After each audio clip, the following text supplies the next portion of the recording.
近年嚟咧，香港嘅住宅租務市場咧就非常活躍。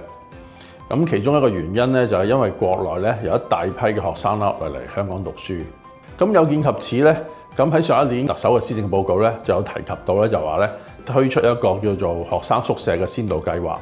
就透過呢個拆牆鬆綁咧，可以將市場上一啲譬如空置咗嘅寫字樓單位咧，將佢轉化做呢一個學生宿舍，咁提供呢一個多啲單位咧，俾落嚟讀書嘅學生嘅。咁但係事隔咗半年咧，咁而家我哋都未知道究竟個先導計劃係點樣樣。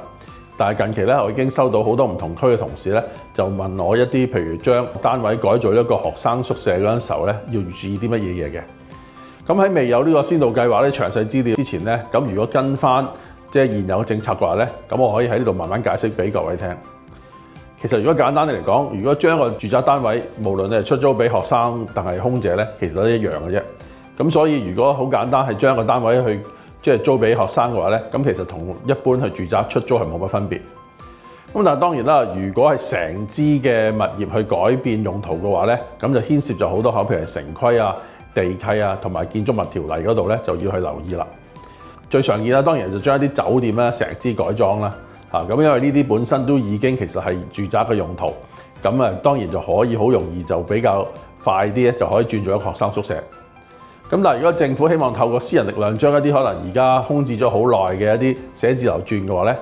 就當然咧就要睇呢個寫字樓位處於個位置嘅城規嘅用途係點樣樣，睇會唔會需要作一個規劃許可申請。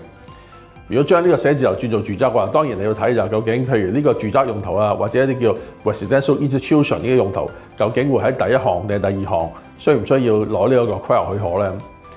咁當假設譬如有啲情況佢唔需要攞規劃許可嘅，咁當然亦都要睇一睇個地契本身，譬如呢啲原先做開寫字樓嘅項目嘅話，佢地契本身有冇話限制咗特定用途，或者有啲用途係厭惡性行業係唔俾佢做嘅，咁所以可能同地政署申請一啲許可嘅。